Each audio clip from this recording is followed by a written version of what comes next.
Hello you lovely lot and welcome to a brand new video. My name is Katie and we are going to open up, unbox, create with ScrawlrBox 91, aka the March edition. I just want to quickly start off by saying thank you for your patience. The technology gremlins are in mine at the moment and it's making things a little tricky, but we've got there in the end with this video. With that being said though, let's take a look inside, shall we? So obviously we always get a print every month and I really like this. The colours are gorgeous and the artist is Katrina Young. Love it, really nice. That's going on the wall with all the others. Should show you that one day.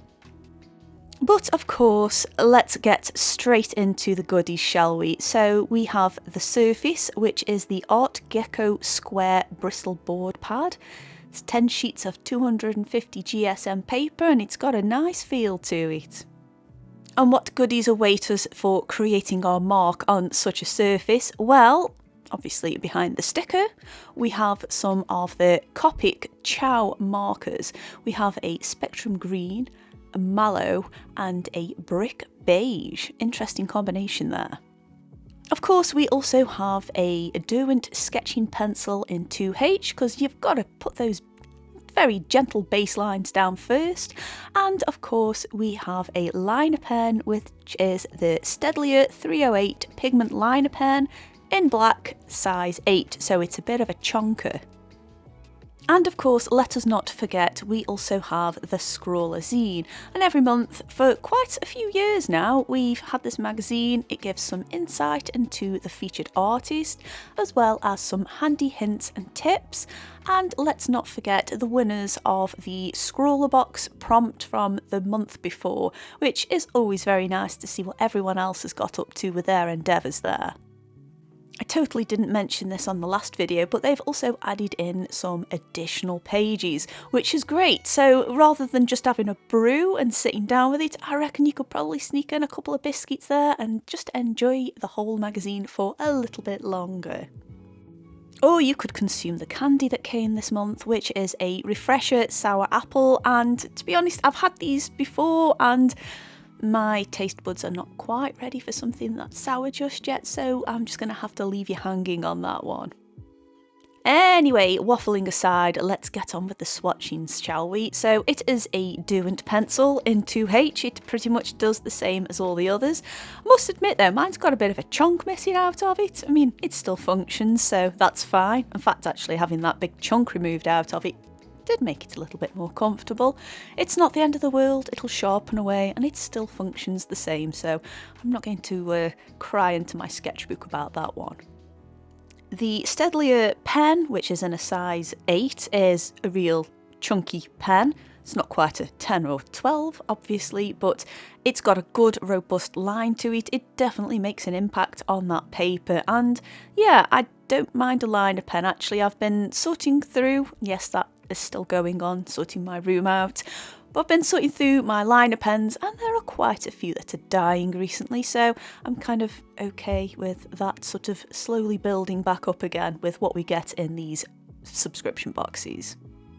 So let's check out the marker pens. So they are the Copic Chow, so I don't think they're refillable, but I never do anyway, which is a bit naughty of me.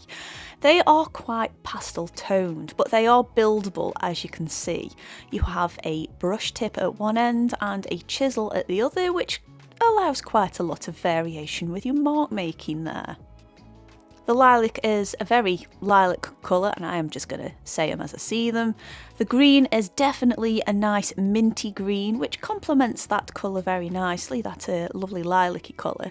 And the beige colour, I'd say, is quite a light skin tone colour, so that's going to match the prompt, which obviously we'll discuss when I'm creating that artwork there. I did find that that beige didn't quite layer up as much as the other two, especially that lilac colour, but that is okay. We know what we're working with and we can move forwards.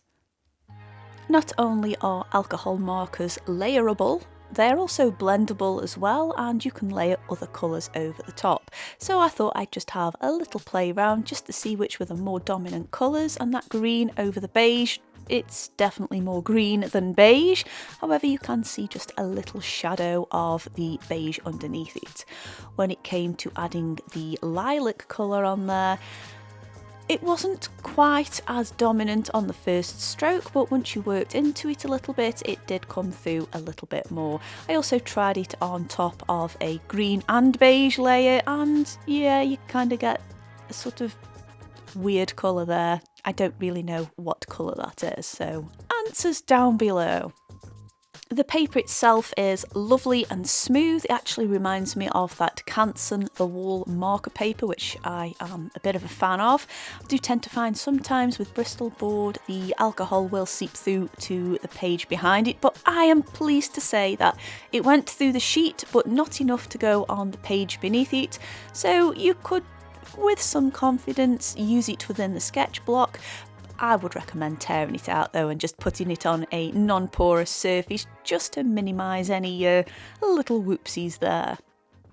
Of course, materials aside, we also get a prompt that we can work with. It is optional. I do try my best, but not all of them quite get there. But this month's has, and this prompt is feminine energy.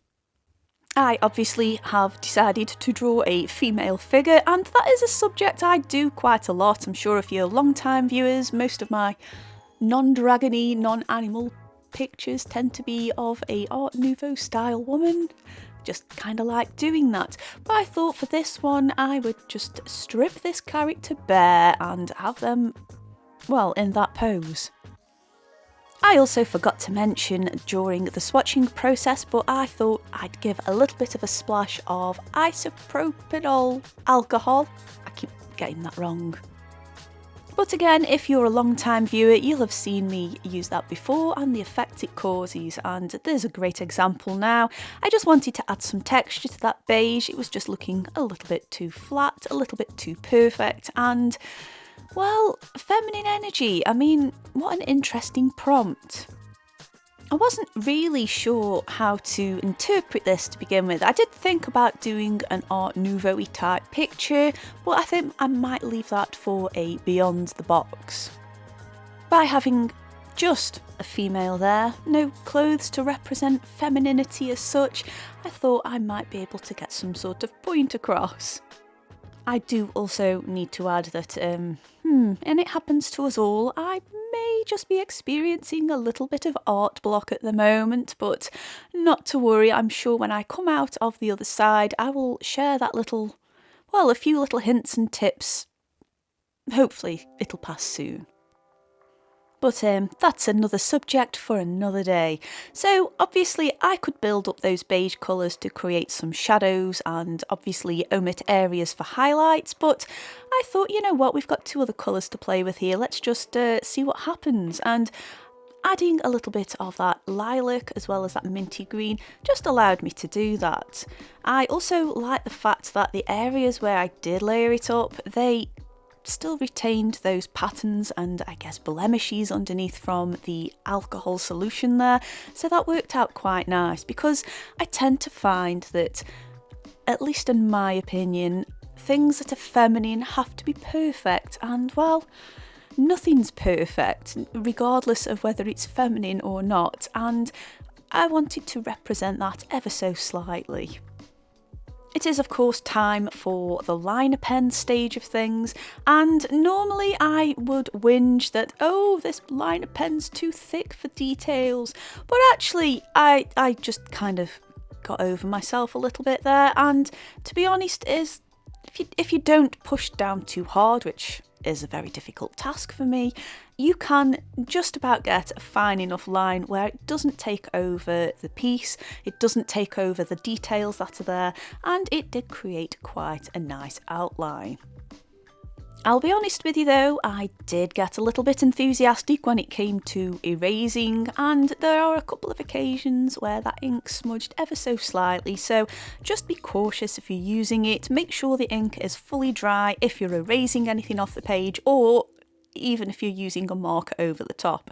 If you do let it dry fully, you should not have any problems, but I was feeling a little bit impatient whilst I was doing this. I guess that is another sign of that lovely artist block that likes to plague us.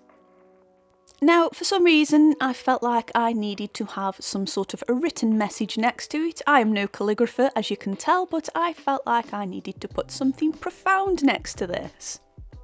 So the words "more than this" just seemed to spring to mind, and yeah, that's kind of how I feel sometimes, at least with my own experiences. I'm not going to go into too much details, in fact I probably shouldn't at all, and maybe I should save that for another video another day. Some of them are quite laughable and ridiculous in fact, so yeah, I might perhaps do it when I'm feeling a little bit more artistically inspired, and then maybe it can be quite a light-hearted video where we explore some of the fabulous circumstances and situations within the art world which I've had to tolerate. But anyway, let's move on very swiftly on to carrying on talking about the techniques. So I'd had a little bit of an erase. I'd used a kneadable eraser, and I think I'd used a solid factice eraser just to get those niggly bits, and it did smudge a little bit, but not to the point where it ruined it too much. I was actually able to lift those smudge lines off, and I think that's just down to how smooth that paper was. I felt like this picture also needed a little more, so I decided to just blend those markers up and create a bit of a border. And of course I threw the isopropanol alcohol all over it. By the way, if you don't have any of that, then surgical spirit or rubbing alcohol will work, and at a push you might try nail varnish remover. However, I'm not sure how that would interact with the black pigment pen, so obviously test pieces first, people. But I really liked the mottled textures that it created there, and I might include that again a little bit further on when I'm feeling a little bit more up to scratch, and I'll do that a little bit more on the Beyond the Box video if I can figure out what to do. I might need to include some other markers in there, but you know, it's all about exploring. It's not just the contents in the box, it's what I can use them with too. Here's the fabulous example of learning to be patient. It did smudge the ink a little bit. I'd definitely layered that black liner pen on thick, and it just ever so slightly created a colour I wasn't hugely happy with. But never mind, it's okay. It's just a picture at the end of the day. I thought chucking some more alcohol on there would help, and I don't mind the textures there. I seem to be loving a bit of texture right now. I decided to make the eyes a little less scary, and because I absolutely love going over things more than once, I went and redid the text. I also added just a little bit of a twirly motif at the bottom because I just thought there's a bit of a gap there and I didn't really want to put any other words there, so I just went with that. Isn't art block wonderful? I mean, just wait till you see the Upcrate video once I get around to sorting that out. The gremlins have had that as well, but I think I can salvage it. I guess I'd better start rounding things up and coming to a conclusion. So I did enjoy this box. Copic markers are very nice markers. They're not a massively favourite medium of mine at the moment, but I think maybe it's time to dig them out again and play with all the other ones I've got. So I guess that's not a bad thing. The surface is beautiful. I do like Art Gecko paper, and it's nice to see that included in a box again. The liner pen, well, it's still a liner pen, but I'm kind of glad I got one.